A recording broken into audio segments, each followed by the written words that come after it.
all इतुन और मिट्टांग course रे सानाम कोगे सगुन दाराम तेहेन दो कैनभा खन चिका लेकाते अबो टेक्स्ट बोन बनाव दाड़ेया साउते चिका लेकाते अबो एलिमेंट्स बोन यूज दाड़ेया ओना को तेहेनी सेड़ा पे तो ओना लगी पहिले ओय टेम्पलेट्स रे चला कते नोडे सार्च हुई तबोना यूट्यूब थंबनेल इन यूट्यूब थंबनेल के ऑलरेडी हेजना इन नोडे हेकना क्रिएट अ ब्लैंक ओना लहा अबो बुझे तबोना यूट्यूब ओना फॉन्ट को से टेक्स्ट को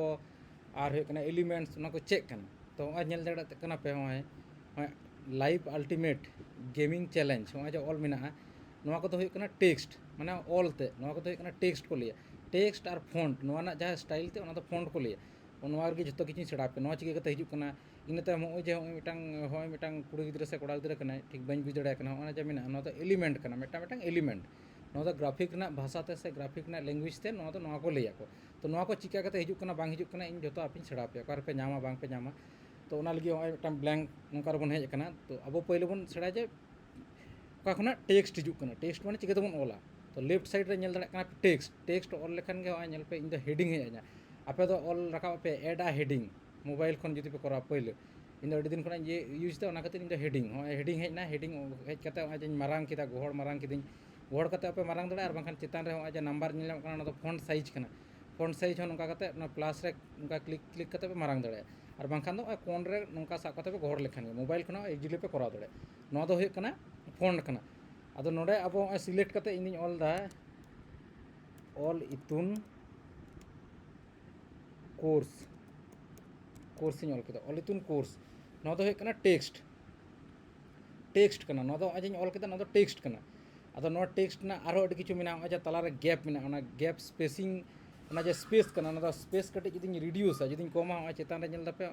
स्पेसिंग ओंडे ऑल रखा कना आपे हो मोबाइल रे नको पांजा नामा क्लास रे जतले मेता पेले ओना क्लिक लेनखान गे लाइन स्पेसिंग ओंडे पे हुडिन दड़े नोका हुडिन दड़े नोका खान दो मारांग दड़े खान हुडिन दड़े और जुदी लेटर स्पेसिंग पे करा चेतान लेटर स्पेसिंग खान दो आनेल पे लेटर को स्पेस कना माने साहा कना लेटर को तो ओका लका ताहे कना ओका गिन दोहो लगे और नोआ गटी लाइन स्पेसिंग हुडिन किदा अइन ये किदा होय होइना नोआ दो कना अब टेक्स्ट बोन सेड़ा किदा इना तायम इन दिन लेदा हो नोआ जहाँ टेक्स्ट ना जहाँ फॉन्ट ते कना ओना इन बइन कुसिया कना अदो इन चेंज लगी तो कना आपे तो फॉन्ट पे नेल नामा इन दो जपा चेतान रे पे नेल दा एप्रिल फैट फेस ऑल मेना नोडे क्लिक लेनखान गे नेल पे नाना हुनर इनटे नोका फॉन्ट हेजना चेतान रे तो नेल दा टेक्स्ट स्टाइल हेज कना चेतान और ना लेफ्ट साइड रे कना फॉन्ट हेज कना फॉन्ट रे ओंडे अडी किछु फॉन्ट मेना नोआ को जहाना के पे चेंज नोका चेंज लेखान गे चेंजो कना नेल दापे